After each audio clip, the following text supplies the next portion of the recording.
Hi friends, అందరూ ఎలా ఉన్నారు? నేను మీకు రీసెంట్గా పసుపు కొమ్ముల వీడియో చూపించాను కదా, సో మళ్ళీ అదే కంటిన్యూ చేస్తున్నాను చూడండి. ఇలా పసుపు కొమ్ములు అయితే పచ్చి పసుపు కొమ్ములు అన్నీ ఇలా ఒక పెద్ద గిన్నెలో ఉడకబెట్టుకోవాలి, మంచిగా వాటర్ ఫుల్గా పోసుకొని. మా మామయ్య అయితే మేము పచ్చి పసుపు రాసుకోవడానికి కొన్ని పసుపు కొమ్ములు అయితే తీసి పక్కన పెడుతున్నాడు. చూడండి, పెద్ద గంజులో మొత్తం ఫుల్గా వాటర్ పోసి అవన్నీ మునిగేలాగా వేసుకొని వాటిని చక్కగా మొత్తం ఉడికేలాగా ఉడికించుకోవాలి. వీటిని కలుపుతూనే ఉండాలి, కింద మాడిపోకుండా అంటుకోకుండా ఉండడానికి.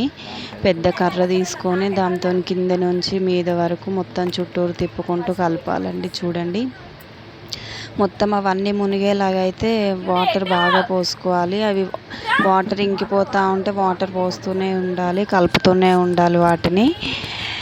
ఇక మేమైతే చాలాసేపు ఉడకబెట్టాము. 2.5-3 hours అయితే ఉడకబెట్టామండి. చాలా టైం పడుతుంది అవి ఉడకడానికి. వాటర్ అయిపోతూ ఉంటే ఇంకిపోతూ ఉంటే మళ్ళీ వాటర్ పోసుకుంటూ ఉండాలి, చూసుకోవాలి మాడిపోకుండా. పెట్టేసి అలా 3 hours 2 hours అయితే వదిలేయకూడదు. అవన్నీ ఉడికేదాకా చూసుకుంటూ వాటర్ పోసుకుంటూ ఉడికించుకోవాలి. మా మామయ్య అయితే ఒక 2.5 hours లేదా 3 hours అయితే ఉడకబెట్టిండు బాగానే. చాలా టైం పట్టింది. చూడండి, అవి అయితే ఇట్లా ఉడికినాయి. మనము స్వీట్ పొటాటో ఎట్లా ఉడికించుకుంటాం సేమ్ అట్లనే ఉంది కదా చూడడానికి. అలాగే ఉడికించుకోవాలి.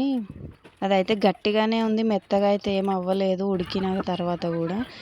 ఇక వీటన్నిటిని అయితే ఎండలో ఎండబెట్టుకోవాలండి. కింద ఏదన్నా సంచి అన్న క్లాత్ అన్న వేసి అయితే ఎండబెట్టుకోవాలి.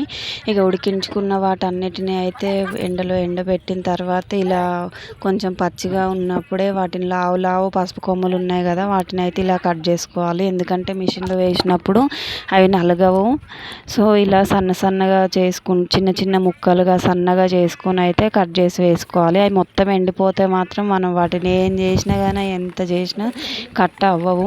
సో కొంచెం పచ్చిగా ఉన్నప్పుడే మొత్తం ఎండిపోకముందే వాటిని కట్ చేసుకోవాలి. ఇలా ఎండడానికి అయితే చాలా డేస్ పట్టిందండి.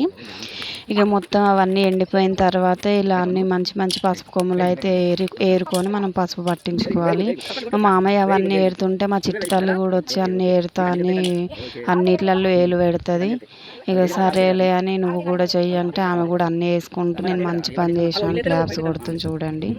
ఇక ఇలా అయితే అన్నీ మంచి పసుపు కొమ్ములు అవన్నీ అయితే తీసుకోవాలి. వాటిలలో ఏ చెత్త అది లేకుండా చక్కగా తీసి ఏరుకోవాలి. మేము పచ్చి పసుపు రాసుకున్నప్పుడు చూసింది కదా, ఆమె కూడా రాసుకుంటుంది చూడండి, అన్నీ తెలిసిపోతాయి. ఇక చూడండి, ఇక పసుపు అయితే రెడీ అయిపోయింది. మా మామయ్య పసుపు పట్టించుకొని అయితే వచ్చిండు. చూడండి ఎంత ఫైన్ పౌడర్, ఎంత చక్కగా ఉంది ఈ పసుపు పౌడర్. అసలు మనం న్యాచురల్గా ఇంటి దగ్గరే పండించుకొని ఆర్గానిక్గా మనం ఇంట్లో ఇలా యూజ్ చేసుకుంటే హెల్త్ ప్రాబ్లమ్స్ రావు. ఫైనల్గా పసుపు అయితే రెడీ అయిపోయింది ఫ్రెండ్స్. వీడియోకి లైక్ చేయండి.